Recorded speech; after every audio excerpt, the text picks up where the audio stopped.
आसिम मुनीर जो है वो मुकम्मल तौर के ऊपर नाकाम हो गया है अपने ज़ेरे कमान अफसरान को इमरजेंसी लगाने में राजी करने के ऊपर। ये मैं आपको ब्रेकिंग न्यूज़ दे रहा हूँ अजीज़ान मन के आसिम मुनीर जो है वो मुकम्मल तौर के ऊपर नाकाम हो गया है अपने ज़ेरे कमान अफसरान को राजी करने के लिए मुल्क में इमरजेंसी लगाने के ऊपर। और अब पीडीएम को उसने कहा है कि जो मर्जी करो, वो जाली इनकलाबी काजी फायज ईसा को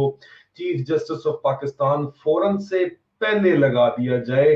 कैसे? उसके लिए हर किस्म की जो वो कहते हैं कि आप इस्तेमाल करें, हर किस्म के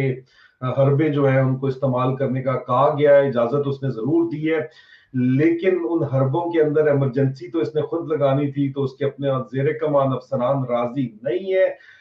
और एक बहुत बड़ी जो वजह यहाँ पे पाकिस्तान के दोस्त ममालिक साबित हुए हैं, बिलखसूस सऊदी अरब और मुत्तहदा अरब अमारात ने जो है वो सख्ती के साथ वार्न किया एस्टैब्लिशमेंट को भी, और ये जो इम्पोर्टेड हुकूमत, इम्पोर्टेड सरकार है, कि आपने अगर कोई ये मार्शल लॉ, अमेरिका ने भी ये इंतहाई वाज़ेह तौर के ऊपर इनको बताया है कि मार्शल लॉ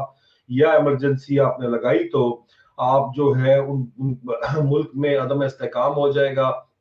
और आपको आईएमएफ का कर्जा किसी सूरत नहीं मिलेगा, और आपका दिवालिया निकलेगा ही निकलेगा हर सूरत।